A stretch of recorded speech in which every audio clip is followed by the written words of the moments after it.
તમારા મતે એવી કોઈ મૂવી, બુક અથવા આર્ટિકલ જે લોકોએ જરૂર વાંચવું જોઈએ?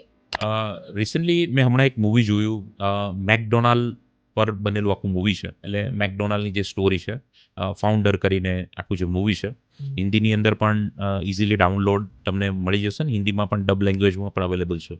આ જોવું જોઈએ મૂવી. તો તમને એક બિઝનેસ, એક સિસ્ટમ, એક આઈડિયા, એના ઉપર ચોક્કસ આઈડિયા આવશે. રિસન્ટલી હમણાં આવેલું ચંદુ ચેમ્પિયન, એ પણ ખૂબ ઇન્સ્પિરેશનલ અને જબરજસ્ત રિયલ લાઈફ સ્ટોરી પરનું મૂવી છે. થ્રી ઇડિયટ્સ એક બહુ જબરજસ્ત મૂવી છે. આઈ એમ કલામ કરીને એક બહુ સારું એવું મૂવી છે. આ મૂવી પણ વિદ્યાર્થીને ચોક્કસ ઇન્સ્પાયર કરી શકે. દંગલ મૂવી છે, એ મૂવી પણ ખૂબ સારું ઇન્સ્પિરેશનલ મૂવી છે.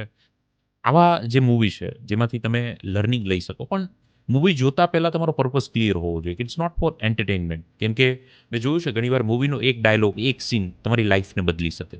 તો એ એંગલ જો આપણો રાખીએ મૂવી જોવાનો, તો ચોક્કસથી આપણે ઘણું બધું સારું એવું કામ કરી શકીએ.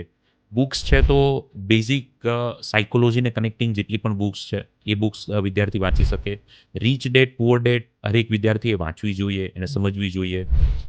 રોબર્ટ કિયોસાકીની જે છે એ ખભે કોથળો દેશ મોકળો કનેક્ટ ધ ડોટ્સ, જે રશ્મિ બંસલજીની બુક્સ છે, એ બુક્સ વિદ્યાર્થીએ વાંચવી જોઈએ. આઈઆઈએમ પાસ આઉટે જે બિઝનેસ સ્ટાર્ટઅપ કર્યા એની એક આખી જર્ની, એક આખી સફર, કેવી રીતે બિઝનેસ કયા બેકગ્રાઉન્ડથી કેવી રીતે સ્ટાર્ટ કર્યો, રશ્મિ બંસલની એ બુક એમણે વાંચવી જોઈએ. સાયકોલોજી ઓફ મની, પૈસા કમાવાની જે સાયકોલોજી છે એને લઈને બહુ સારી એવી બુક છે. એ બુક પણ એમને વિદ્યાર્થીઓ વાંચવી જોઈએ. લીડરશિપ ઉપર બહુ સારી એવી બુક છે, એ બુક વિદ્યાર્થી ચોક્કસથી વાંચી શકે. આઈ કે વીજળીવાળા સાહેબની ઘણી બધી બહુ સારી નાની નાની બુક્સ છે. એ બુક્સ વિદ્યાર્થીને નાની નાની સ્ટોરીથી બહુ સારા મેસેજ આપે. એ મેસેજ વિદ્યાર્થી બહુ સારી રીતે પોતાની લાઈફમાં ઇમ્પ્લિમેન્ટ કરી શકે.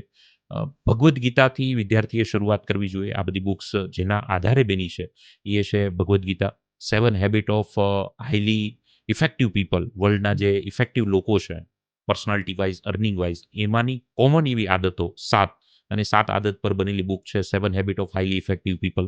આ બધી બુક્સને ચોક્કસ તમારે ફિઝિકલ કોપી મંગાવીને વાંચવી જોઈએ. યુટ્યુબ પર સમરી જુઓ, એ વાત બહુ સાચી છે. પણ હું સાપુતારા ફરી આવું અને 5 મિનિટના વિડીયોમાં તમને સાપુતારા વિશે વાત કરું, તો એનાથી તમને સાપુતારાનું એન્જોયમેન્ટ નહીં આવે.